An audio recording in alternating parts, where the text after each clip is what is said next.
Bonjour et bienvenue à tous dans ce nouveau numéro de On Cause Numérique, épisode 31 de cette troisième saison en direct de l'ADN. Alors aujourd'hui, notre invité est une personne incontournable, en un mot je le précise quand même, du secteur des télécommunications et plus largement du secteur numérique. Alors, il est à la réglementation des télécoms, ce qui est Terminator au film d'action. Il illumine la vie de nos opérateurs à coups de MacLight ou d'une torche, ça dépend, c'est en fonction des sujets et de l'actualité.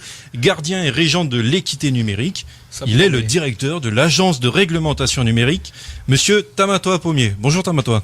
Bonjour. C'est extraordinaire comme texte d'accueil. Merveilleux. C'est bien parti. Vous prenez cher pour ça ou c'est gratuit Non, c'est à la piche, ça va, c'est pas trop cher. Voilà. Tamatoa, qu'est-ce que l'ARN et quelles sont les missions de l'agence de réglementation numérique ? Alors, l'agence de réglementation numérique, ARN, est un service administratif du pays qui a une compétence générale en matière de communication électronique et de poste. Notre travail est principalement les évolutions de la réglementation, mais surtout veiller à ce que cette réglementation s'applique de façon correcte et qu'elle s'applique pour tous. Alors, l'agence de réglementation numérique, c'est quoi ? Vous êtes un réglementeur, vous êtes un régulateur ? Tu peux nous expliquer un petit peu la différence et comment vous vous positionnez ? Alors, l'agence de réglementation du numérique, comme son nom l'indique, s'occupe de la partie réglementaire, parce que la régulation est aujourd'hui de la compétence du Conseil des ministres. Donc, notre travail est de veiller à ce que cette réglementation s'applique. Elle est de veiller que tous les opérateurs de télécommunications l'appliquent bien de façon correcte et qu'ils respectent bien leurs obligations qui leur sont données au titre du Code des postes et télécommunications. La partie régulation aujourd'hui, c'est le Conseil des ministres qui assume cette compétence. Cependant, depuis 2011, le pays a la possibilité de pouvoir avoir une autorité administrative indépendante mais il faut du temps pour mettre en place une telle autorité administrative indépendante comme on peut avoir l'ARCEP par exemple en métropole. D'accord. Donc surveillant mais pas gendarme. Alors oui, voilà, surveillant mais pas gendarme, parce qu'on ne se substitue pas non plus à l'autorité judiciaire. Pour autant, on peut aller constater les manquements que peuvent avoir les opérateurs. D'accord. Opérateurs en téléphonie, en internet ? Alors tous les opérateurs de télécommunications, il faut savoir qu'en Polynésie française, depuis 2003, il y a ouverture à la concurrence du domaine des télécommunications sur la partie téléphonie mobile et fourniture d'accès Internet. Les autres domaines restant du monopole de l'opérateur public. D'accord. On a beaucoup parlé ces dernières années de la réforme du Code des postes et télécommunications. Tu peux nous faire un petit point ? Où est-ce qu'on en est ? Le Code des postes et télécommunications est en constante évolution parce que les nouveaux acteurs qui arrivent nécessitent qu'il y ait des ajustements qui soient faits sur des textes qui ont été pensés de façon totalement conceptuelle au départ, tandis que maintenant qu'on est dans la réalité de l'ouverture à la concurrence, il y a des besoins différents qui apparaissent, et puis surtout les technologies ayant évolué, les besoins peuvent être complètement différents de ce qui a été envisagé au départ. Donc petit à petit, les évolutions sont faites. Quand ce sont des évolutions majeures, elles se font au travers de lois de pays devant l'Assemblée de la Polynésie française. Quand ce sont des modalités d'application, ce sont des textes qui sont pris en Conseil des ministres. On veille à ce que, à chaque fois, ces textes modificatifs soient faits aussi avec une concertation préalable avec les opérateurs de télécommunications pour qu'on ne tombe pas non plus dans des textes qui soient inapplicables derrière. D'accord. Vous travaillez uniquement avec les opérateurs ou est-ce que le grand public peut venir vous voir parce qu'il y a une antenne qui est devant moi et qui me balance je ne sais pas combien de radiation dans la gueule, etc. Ça aussi, ça rentre dans votre domaine de compétences ? Disons que notre vocation en tant que service administratif, bien sûr, c'est d'être ouvert au public. Donc tout public peut venir nous consulter par rapport à la mise en application de la réglementation. Maintenant, sur la question qui est posée des antennes, si c'est la partie qui concerne notre champ de compétences, nous pourront effectivement apporter une réponse. Par contre, si ce sont des parties qui ne relèvent pas de notre compétence, dans ce cas-là, on jouera le rôle d'interface pour rediriger les personnes sur les bons services, sur les problématiques qui sont posées.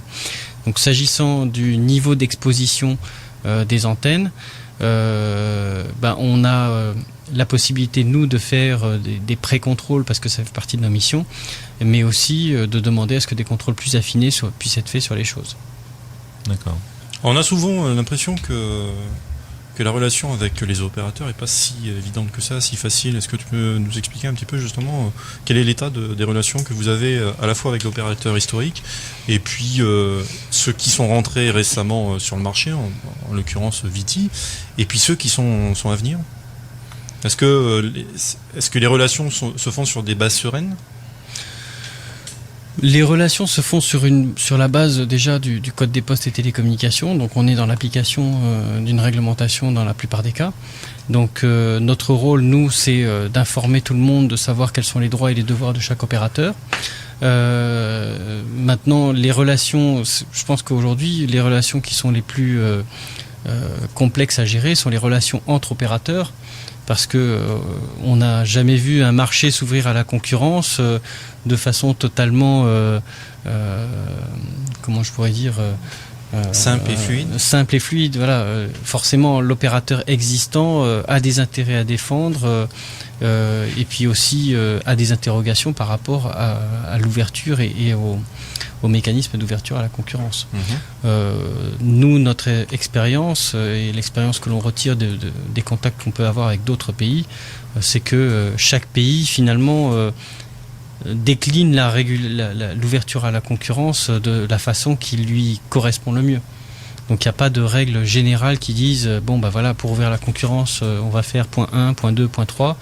Il y a un certain nombre de choses qu'il faut faire. Par contre, l'ordre dans lequel elles sont faits, la façon de les mettre en place dépendront des contextes de chaque pays. Pour qu'on comprenne bien comment fonctionne un service comme le tien, on sait qu'on va changer bientôt de numérotation, on va passer à une numérotation à 8 chiffres. Comment est-ce que ça s'organise depuis le début jusqu'à la mise en opération concrète? Alors, j'ai juste une petite question juste avant, et pourquoi on doit passer à 8 chiffres? Alors, pourquoi on doit passer à 8 chiffres? Parce qu'on le vaut bien. C'est tout. Alors, mais pour que les gens comprennent, pourquoi on passe à 8 chiffres, quoi. Oui, alors pourquoi on passe à 8 chiffres? Parce que historiquement, bien avant que la téléphonie mobile se mette en place, il y a eu la mise en place d'un plan de numérotation en Polynésie française qui a fait que certains numéros étaient alloués à certains archipels. Donc, par exemple, le 4, le 5 et le 8 étaient archipels de la société Tahiti, le 6 pour les îles sous le vent, le 9 pour les archipels éloignés. Et déjà, pour pouvoir réagencer le plan de numérotation, ça voulait dire forcément changer les numéros de tout le monde. Donc, à un moment donné, dans l'étude préalable qui s'est menée, il a été envisagé soit de réagencer les numéros de tout le monde et de dire à tout le monde vous allez tous changer de numéro et on va tous vous donner des nouveaux numéros, ou bien on garde le même type de numéro mais on va rajouter un préfixe ou un suffixe à chacun des numéros. Aujourd'hui, le constat, c'est quand même qu'il y a beaucoup plus de numéros en circulation pour les mobiles que pour le fixe. Donc forcément, le mobile a tendance à prendre beaucoup plus de place que le fixe. Donc pour pouvoir avoir cette possibilité-là, et vu les besoins que peuvent avoir les opérateurs de télécommunications mobiles, notamment sur les cartes prépayées, parce que les cartes prépayées sont des numéros jetables. Aujourd'hui, on les réutilise de façon un peu trop rapprochée. Le fait d'augmenter le nombre de numéros va pouvoir permettre que les cartes prépayées puissent qu'on risque pas de retomber sur le même numéro de carte prépayée 3 mois après qu'il a été fini d'utiliser par quelqu'un. Donc on aura plus de flexibilité là-dessus. Donc on est dans les usages plus actuels en mettant plus de numéros. Et puis on a aussi la possibilité d'avoir de nouveaux usages qui vont se développer. Donc si on a de la téléphonie sur IP qui commence à venir dans le plan de numérotation, des choses comme ça, il y aura de la place pour le faire. Alors on parlait de la numérotation, concrètement comment ça se passe pour ton service? Vous regardez les textes qui existent, vous regardez comment ça a été fait ailleurs, ensuite vous mettez en place avec le ministère un texte, etc. Vous pompez Comment ça se passe?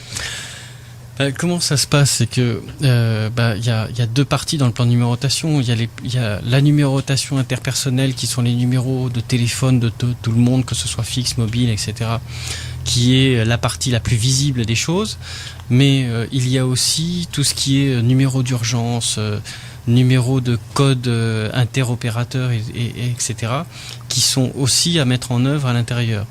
Donc, on établit un pré-plan que l'on discute ensuite avec les opérateurs pour voir si il est cohérent, s'il correspondra bien aux besoins que peuvent avoir les opérateurs sur ces types de numéros spéciaux.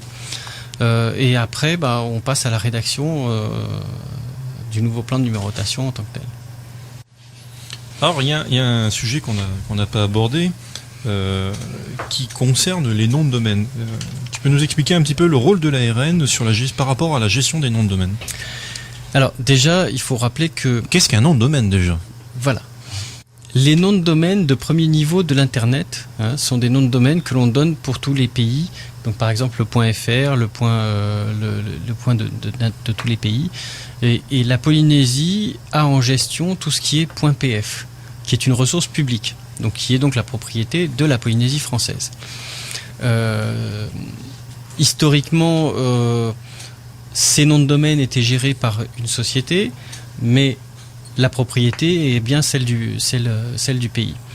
Alors, le pays reste en fait le gestionnaire de tous les noms de domaine, c'est lui le propriétaire, c'est lui qui vérifie que les règles sont bien respectées sur l'attribution des noms de domaine.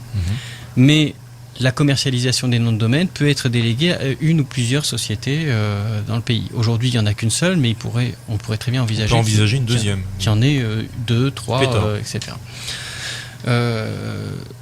Ce que le pays a souhaité, c'est quand même garder la main sur le .pf, dans le sens où le .pf est réservé aux entreprises qui peuvent justifier en fait d'une existence en Polynésie française.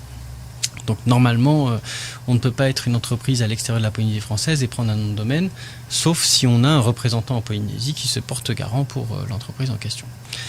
Dans le cadre de la gestion, le pays a donc la maîtrise aussi sur la charte de nommage des noms de domaine de l'Internet. Donc on a repris des règles qui sont assez générales dans le monde entier sur les noms de domaine et sur l'attribution des noms de domaine.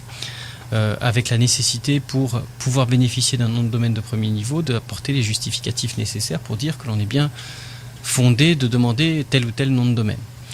Mais il faut savoir que le nom de domaine restant la propriété du pays, le pays peut récupérer le nom de domaine à tout moment. Et aussi, il faut savoir que le pays doit vérifier que telle entreprise est bien fondée d'avoir le nom de domaine au cas où une autre entreprise viendrait demander à avoir le même nom de domaine. Donc ça fait partie des règles qui sont énoncées dans la charte de nommage. Très bien. Le nom de domaine, il y a beaucoup de noms de domaine qui ont été pris avec ce nom-là. Il fallait qu'il sorte celle-là. Oui, il n'a pas pu s'empêcher. Ah, il n'a pas pu s'en Non, empêcher. je vais traduire. PF, pour les intimes. Il y a, de mémoire, il y a entre 250 et 300 noms de domaine qui existent aujourd'hui en .pf. Mais dans le lot des .pf, on a aussi les noms de domaine qui sont pris par les entreprises pour leurs mails ou des choses comme ça. Donc il n'y a pas que des sites internet qui sont en .pf. Est-ce que dans le futur, on peut imaginer qu'il y ait autre chose que le .pf pour la Polynésie? Alors, ça c'est le domaine de premier niveau, le .pf. Il y a des sous-domaines qui existent déjà, mais qui sont très peu utilisés, comme le .org.pf, le asso.pf, le .asso.pf, le .gov.pf, bien sûr. Donc on peut imaginer toute une déclinaison de noms de domaine de ce deuxième niveau. Bon, je tiens à remercier notre ami et voisin d'être passé par notre studio. On l'a vu, on l'a attrapé par le paleton et toi, tu viens causer. On l'a quand même attendu 2 mois. Hein. Oui, c'est vrai oui. qu'il s'est fait désirer. Oui, mais toutes les bonnes choses viennent à point. Oui. Toujours. Merci Tamatoa, merci à tous. On vous donne rendez-vous pour de prochaines aventures dans On Cause Numérique.